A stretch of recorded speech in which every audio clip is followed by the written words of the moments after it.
नमस्कार, मेरा नाम है अमिताभ और दृष्टि आईएएस की इस नई वीडियो में एक बार फिर से आपका स्वागत है। हाल ही में लेटरल एंट्री का मुद्दा काफी चर्चा में रहा। यूपीएससी द्वारा 45 पदों के लिए विज्ञापन निकाला गया, लेकिन उसको लेकर काफी विवाद हुआ।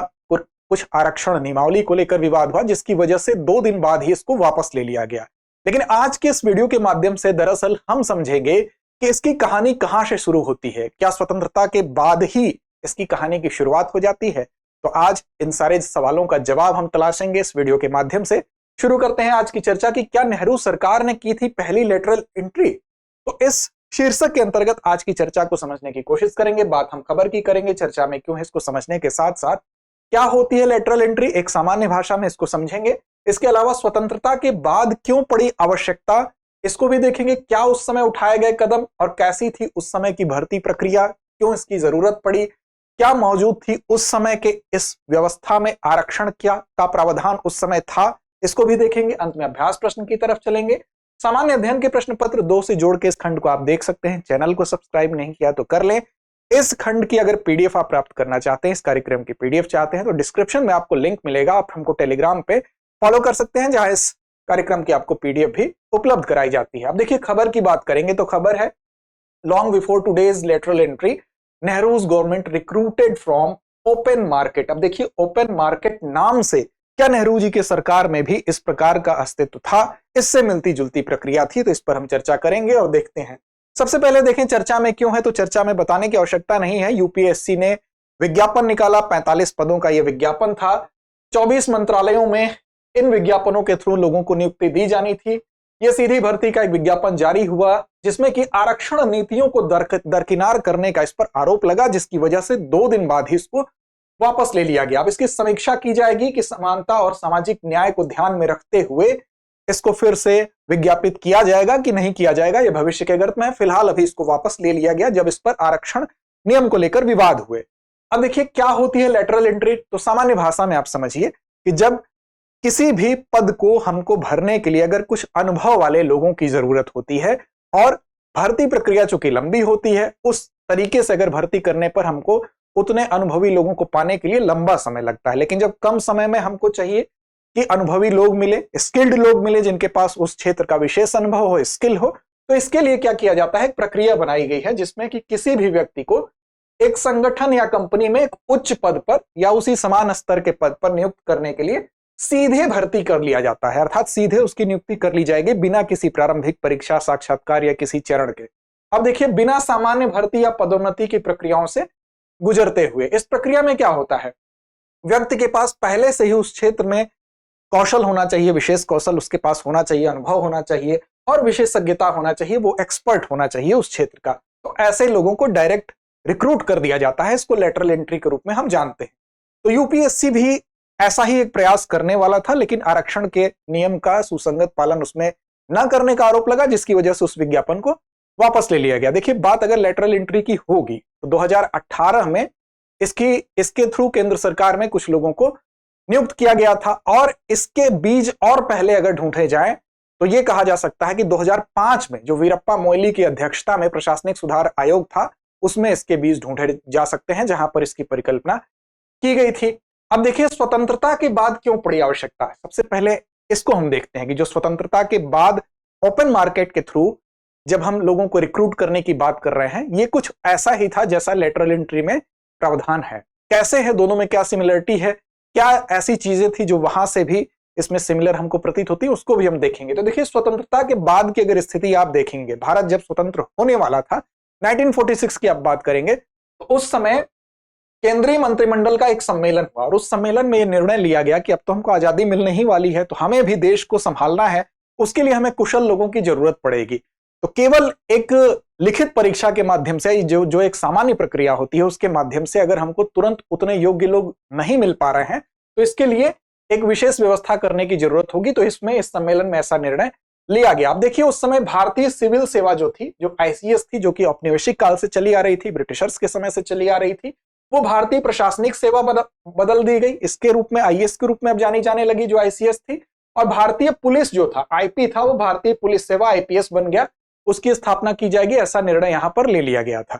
अब देखिए आवश्यकता क्या थी, स्वतंत्रता के बाद तो नीति निर्माण, जो पॉलिसी मेकिंग का काम होगा, उसको करने के लिए जरूरत थी और उसका कार्यान्वयन करने के लिए सक्षम अधिकारियों की एक टीम की जरूरत थी, जो कि उस समय नितांत आवश्यक था, क्योंकि राष्ट्र को संभालने की जिम्मेदारी अब हमारे ऊपर आने वाली थी। तो इसमें चूंकि उतनी मात्रा में लोगों की उपलब्धता नहीं थी, उतने जरूरत जितने अधिकारियों की थी उतनी मात्रा में लोग उपलब्ध नहीं थे, और आईसीएस का अंतिम बैच 1943 में भर्ती किया गया था, तो उससे आईसीएस अर्थात जो आईएएस जिसकी स्थापना की जा रही थी वो उस मात्रा में नहीं थे। साथ साथ आईएएस का जो पहला बैच था वो 1948 में ही आया। तो ज्यादा मात्रा में अधिकारियों की नियुक्ति के लिए ऐसा निर्णय लिया गया कि इसके लिए एक वैकल्पिक व्यवस्था बनाई जाए। तो इसके लिए एक स्पेशल रिक्रूटमेंट जो कि ओपन मार्केट से किया जाए, खुले बाजार से किया जाए, ऐसी व्यवस्था के ऊपर लोगों का ध्यान गया। अब राज्य सरकारों की भी आवश्यकता थी, क्योंकि राज्य सरकारों को भी अपना प्रशासन चलाना था।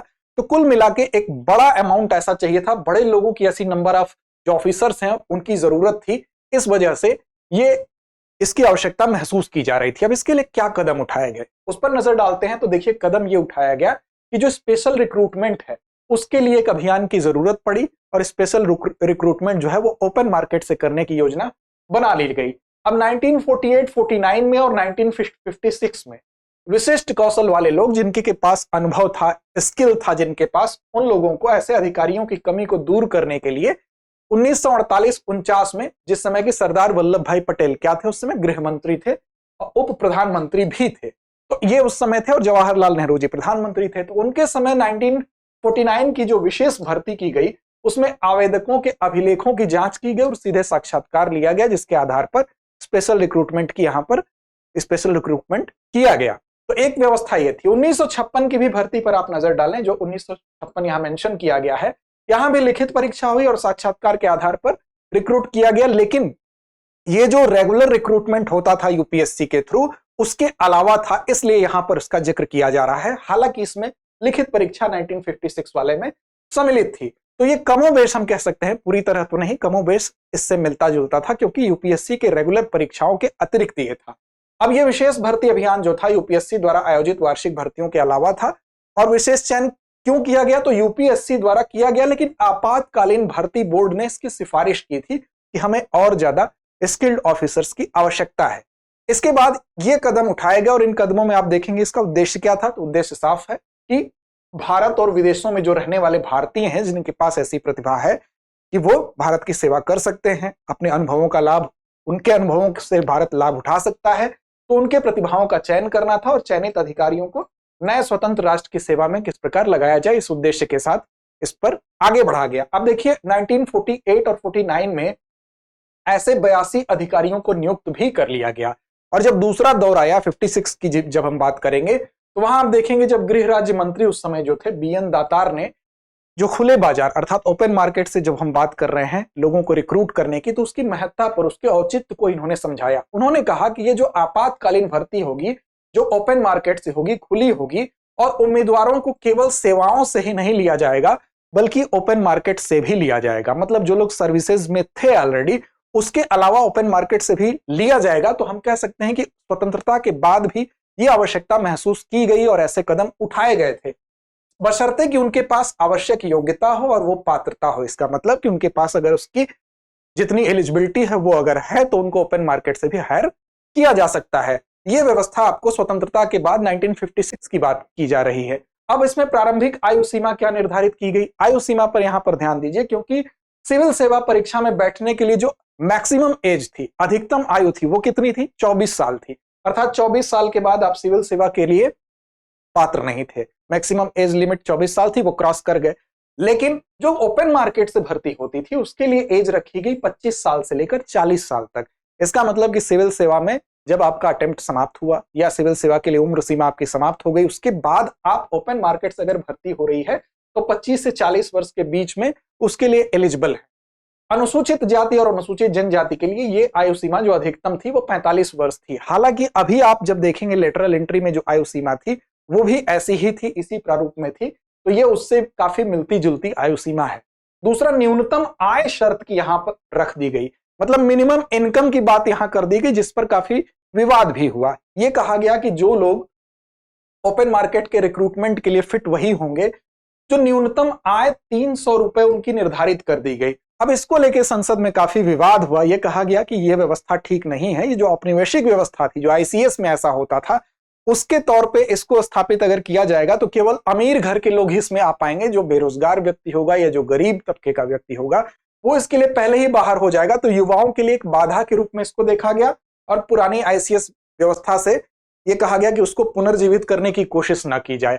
अब ए.के. गोपालन ने 30 मई 1956 को लोकसभा में कहा भी कि अमीर और प्रभावशाली लोगों के बच्चों तक सीमित करने का यह प्रयास है, आम नागरिकों के लिए अवसर बंद करेगा, इसलिए इसको क्रिटिसाइज किया गया। अब आवेदन की संख्या और परीक्षा केंद्र पर ध्यान दें तो 22,161 से अधिक आवेदन आए, जो ओपन मार्केट रिक्रूटमेंट की बात हो रही है, और उसमें 1,138 अनुसूचित जाति से 185 अनुसूचित जनजाति से आवेदन आए थे। भारत के बाहर भी 22 परीक्षा केंद्र बनाए गए थे ताकि भारत के बाहर भी जो ऐसी प्रतिभाएं हैं भारत की, उनको भी इसमें सम्मिलित किया जा सके, उनको मौका दिया जा सके। परीक्षा 28 दिसंबर 1956 को आयोजित की गई थी। यह बताने का उद्देश्य यही है कि ओपन मार्केट से जो लोगों को रिक्रूट किया जाता था, वास्तव में वो भी जो लेटरल एंट्री है कहीं ना कहीं उससे मिलती जुलती एक प्रक्रिया थी।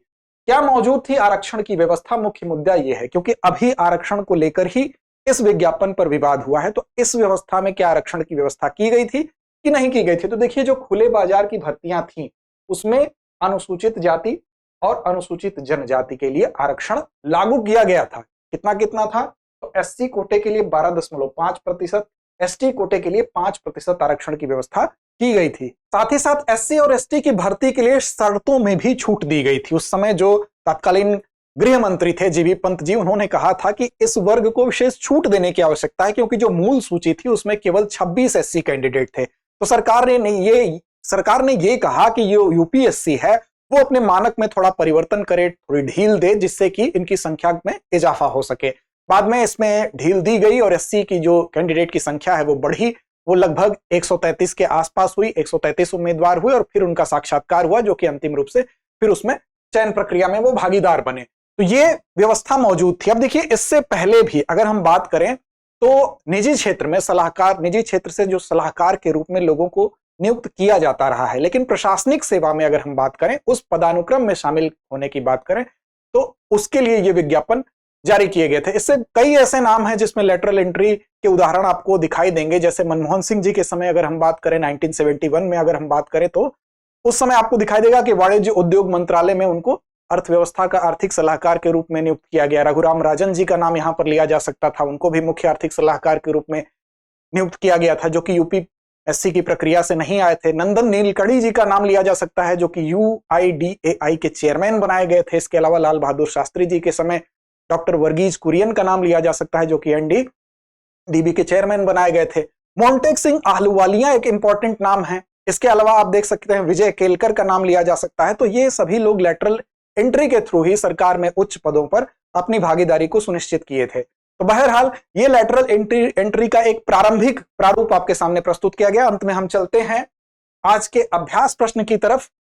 आज का अभ्यास प्रश्न आपके लिए है कि खुले बाजार से भर्ती ओपन मार्केट रिक्रूटमेंट होने वाले व्यक्तियों के लिए आयु सीमा क्या थी? 20 से 35 वर्ष, 25 से 40 वर्ष, 30 से 45 वर्ष या 35 से 50 वर्ष। तो उम्मीद है आप इसका सही और सटीक जवाब जरूर देंगे। लड़ते रहें, अपने लक्ष्य की ओर बढ़ते रहें।